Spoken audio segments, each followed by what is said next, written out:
পুরা রাষ্ট্রযন্ত্র একাকার হয়ে এই হামলাকে তারা বৈধতা দিয়েছে।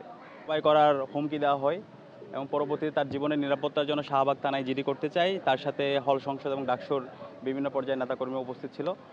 তো আমরা দেখতে পেয়েছি যখন থানায় যাই, ছাত্রদলের সন্ত্রাসীরা বহিরাগত এবং বিশ্ববিদ্যালয়ের বিভিন্ন পর্যায়ের নেতাকর্মীরা তারা থানায় যায়, থানায় গিয়ে মব তৈরি করে এবং নৃশংস কায়দায় ওইখানে আমাদের যারা সহযোদ্ধা ছিল তাদের উপর হামলা করে। এবং শুধু হামলা করে তারা ক্ষান্ত হয় না, পরবর্তীতে তাদেরকে উদ্ধার করতে যখন আমাদের ডাকসুর এবি জুবাইর, মোসাদ্দেক সহ আরও জুমা সহ আরও কয়েকজন যায়, তাদেরকে থানার গেট থেকে একদম ওসি রুম পর্যন্ত তাদেরকে মারতে মারতে তাদেরকে ওই থানায় নিয়ে যাওয়া হয়। পরবর্তীতে আমরা তখন যোগাযোগ করছিলাম বিশ্ববিদ্যালয় প্রশাসনের সাথে এবং সরকারের পুলিশ এবং স্বরাষ্ট্র মন্ত্রণালয়ের সাথে। সবাই নীরব ভূমিকা ছিল। ছাত্রদল, বিশ্ববিদ্যালয়ের প্রশাসন, পুলিশ, পুরা রাষ্ট্রযন্ত্র একাকার হয়ে এই হামলাকে তারা বৈধতা দিয়েছে।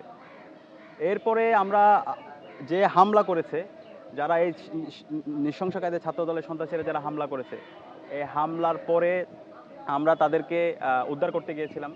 আমরা বলেছিলাম যে হামলার সাথে যারা জড়িত আছে তাদের সবাইকে বিচারের আওতায় নিয়ে আসতে হবে এবং ছাত্রদলের ওই সময় সভাপতি সহ ছিল, ওনার সাথে কথা বলেছি। কথা বলার পর উনি বলেছেন তাদের সবার বিরুদ্ধে তারা ব্যবস্থা গ্রহণ করবে।